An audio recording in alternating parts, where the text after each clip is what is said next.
Visit kami ngayon. Ay, ma'am. Thank you, ma'am. Thank you po. Parang purong nakikita ko yung kabilang kampo pagpasok ko dito sa Caloocan. Ano yung mga...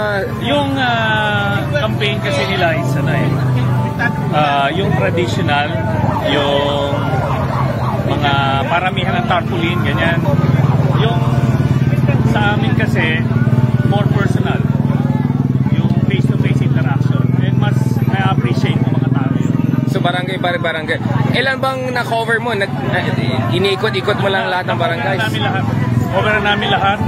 We're just doubling down on different areas. And Senator, in terms of yung mga limitations, mga strictures, hindi daw binibigyan ng permit minsan kung gusto niyo magano. When we started, in-assume na namin yun. So we're working around it. And how did you put your team together? Mukhang bigatin din yung mga kasama niyo. Hindi naman kayo marami na-inspire talaga siya. Una-una mga disgruntled na sa status quo. Yun, natural na mag-gravitate sila doon sa opposition. So ganun ang ginagawa namin. Tapos all the rest, volunteers na. And how is this different dun sa mga ibang races niya na national? Totally different. Totally different. Yung pag national medyo medyo impersonal yung more branding ganun. Media-centric yun. Right. Media-centric. Ito people-centric talaga. Talagang very personal. And you're finding it more challenging or finding it more exciting? Both. Exciting and challenging kasi challenging dahil you're up against the incumbent. Ngayon, pero exciting kasi yung reaction ng mga tao, they're longing for change. So, nakaka-boost din ang moral. Yeah. Last question. Bakit lahat kayo parang malaking katawan? May bakal gym mo. Pati yung mga vice mayor. Hindi naman. Nagkataon lang. Macho boys. Salamat, Senator. Habol lang kita. I don't want to interrupt. Pero let's have more conversations soon. Yeah.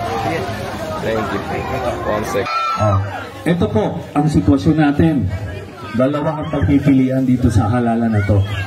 Yung orange, kilala niyo yung mga orange? Saka yung blue. Diba? Salamat na yan. Yung orange po, ang kumakatawan sa kasalukuyan at sa nakaraan. Diba? Yan po, 2013 pa sila naka-pwesto dito. 2013 sila namumuno pa sa ating lungsod.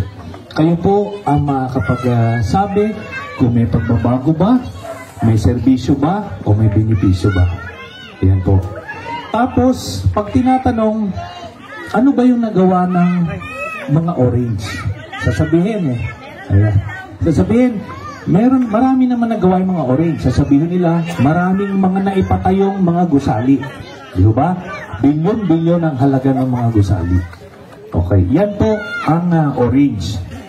Ang blue, ang kumakatawan ng hinaharap. Kumakatawan ng pagbabago. Ano po ba yung pagbabago? Nandiyan po sa inyong mga polyetos yung programa ng pagbabago. Nandiyan po yung listahan ng mga benepisyo.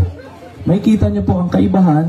Ang Team Trillanes ay nag-aalok sa inyo ng pagbabago sa pamamahala. Paano yun?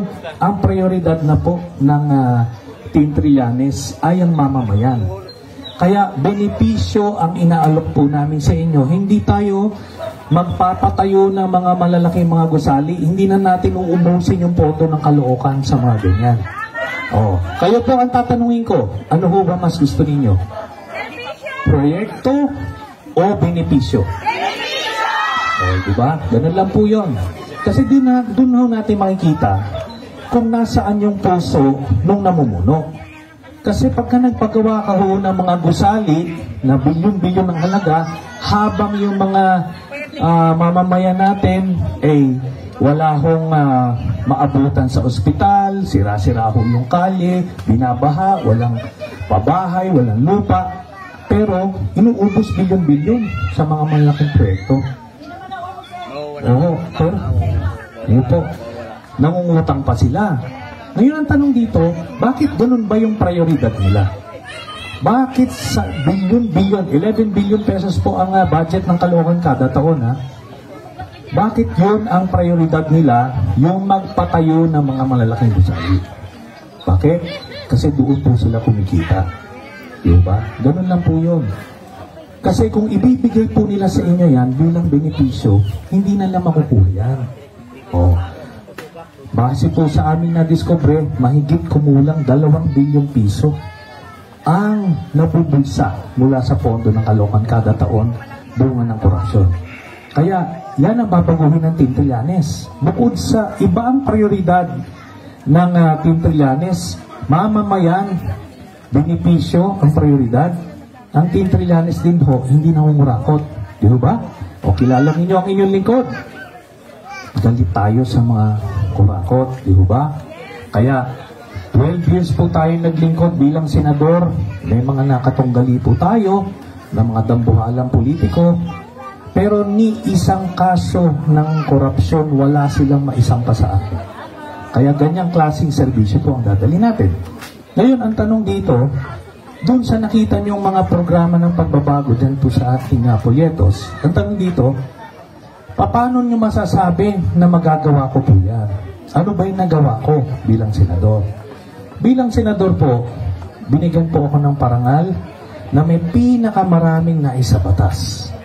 O, di ba ho, ang senador gumagawa ng batas? O, yun po ang parangal na ibinigay sa akin ng mga senador na yung mga napapanood niyo po sa TV, sila po ang nagbigay sa akin ng parangal. Pinakamaraming naisabatas. Maaring hindi nyo siguro nabalitaan yun dahil lang nakikita nyo sa akin palagi, parang palagi may inaaway. Di ba? Oo. Pero nagtatrabaho tayo sa likod. Ano po yung mga batas na naipasa natin? Isa po dyan yung Expanded Senior Citizens Act para po sa mga senior citizens, diskwento sa gamot, sa konsultasyon, sa pagkain, sa ospital, at yan din po yung basihan ng social pension na tinatawag. Yan po yan. Ano pa? Yung 4-piece law. Alam niyo yung 4-piece, di ba? 4 na milyong pamilya po ang nasusuportahan ng programa na yan sa buong Pilipinas. So, hindi lang Caloocan ang natutulungan kung hindi buong Pilipinas. Marami pa tayong batas na naipasa. Nagpataas tayo ng pasweldo ng sundalo, police, teachers, nurse, at iba pa. So, sa madaling salita, gumawa po tayo ng batas na nagpagaan ng buhay ng maraming Pilipino. Yan po ang dinadala kong track record dito sa ating pagtakbo. Kaya, yan po ang pagpipilian. Ngayon, ito pong ating mga programa. Ano po yan?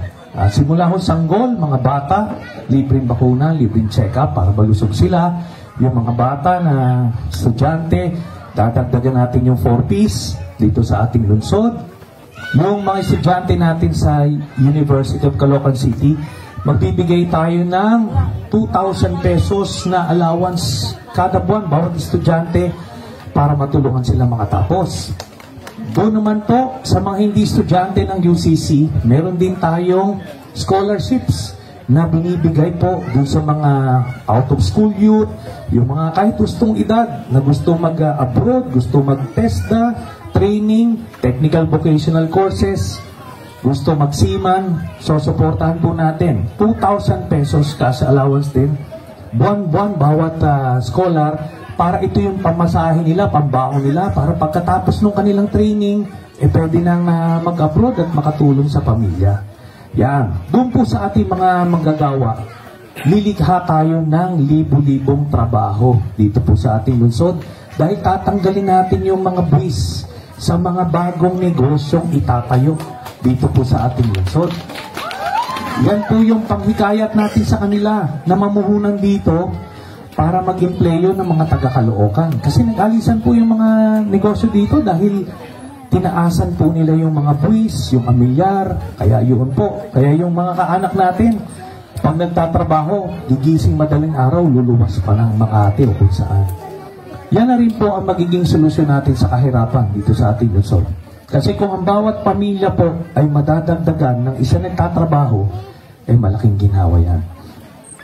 Ngayon, punta po tayo sa mga senior citizens. Meron mo bang mga senior dito sa likod? Ayan. Okay. Dalawa po ang programa natin sa mga senior citizens. Una, ang inyong birthday gift, gagawin na natin 1,000 pesos. Okay po. Yan. Tapos, pangalawa, ito yung mas magandang programa po. Magbibigay po tayo ng 500 pesos cash allowance buwan-buwan sa bawat senior citizen. Okay po. Ganito po yung magiging sistema niyan. Ganito yung magiging sistema niyan. Kahit po meron kayong social pension, kahit meron kayong SSS pension, kahit na anong estado nyo sa buhay, basta't makatungtong kayo ng 60 anyos, may 500 pesos cash allowance kayo buwan-buwan. Yan. Opo. Yan po, yung ganyang programa, ganyan na po yung ginagawa sa iba't ibang lungsod dito sa Metro Manila. Kalookan lang, wala ang ganyan. Oo. Kaya yan po ang makikita natin kung gaano kadehado ang mga taga-Caloocan. Pero, tanong dito, bakit magagawa yan ng blue at hindi magagawa yan ng orange? Bakit? Sinasabi ko kanina, yung prioridad. Ang prioridad nila, magpatayo ng gusali. Ang Team Trias, prioridad, benepisyo. Pangalawa, yung orange, nang bubulsa, ang Team Trillanes hindi nabubulsa. Yun po. Okay? Kaya kayang-kaya po pondohan niya. Kung kaya nga nung iba't ibang lungsod eh. Dito pa. So yan po, maramdaman natin. Sa madaling salita, kompleto. Handa na po maglingkod ang Team Trillanes. Nandiyan na po yung programa sa inyong harapan. Kami po, kung pipiliin ninyo sa darating na halalan, June 30, aarangkada na tayo. Hindi na tayo pag-aaralan pa o forma pa kung ano mang gagawin, dire-diretso na tayo. Pero, yan po, nasa kamay po ninyo ang kapalaran. O, tatapatin ko po kayo. Kailangan po ng Team Trillanes ng tulong ng Barangay 175. Pwede po ba yun? Okay, yan. Pwede ba natin mapalitan na yung mga orange? Palitan na. Okay, sige. Oh, kung papalitan po natin yung orange, kailangan po kompleto kami. Kasi hindi po pwedeng Trillanes lang po. Tapos yung vice mayor tsaka mga konsehal, yung mga orange pa rin. Di ba? Sa inyo, mami, at nagpasalamat. O wala rin. Kita nyo. Sa inyo na po nanggaling, binoto ninyo noong nakaraang eleksyon, hindi na nagserbisyo, hindi pa nagpakita. Kaya sana naman po hindi na makaulit yung vice mayor na orange. Pwede po? Ha? Baka naman po pag dumaan dito, magkaway-kaway, magngiti-ngiti. Ano na tayo ulit? Ha? Oh. Si Manong nangiti dun sa likod. Baka. Oh. Pwede po ba, hindi na po makakaulit yung vice mayor na orange? Pwede na po ba natin subukan yung sipag at galing ni Vice Mayor PJ Malonzo? Vice Mayor PJ Malonzo. Ang ating mga konsehal, Kay Nubla. Alam niyo ho ba yung serbisyong Nubla, kilalang kilala sa Caloocan, bilang dekada na. Marami hong natutulungan, maraming nagagawa dito sa buong Caloocan. Pero bukod pa riyan, si Konsehal Kay Nubla ang mga ngasiwa ng edukasyon at mga kabataan. Yung sinasabi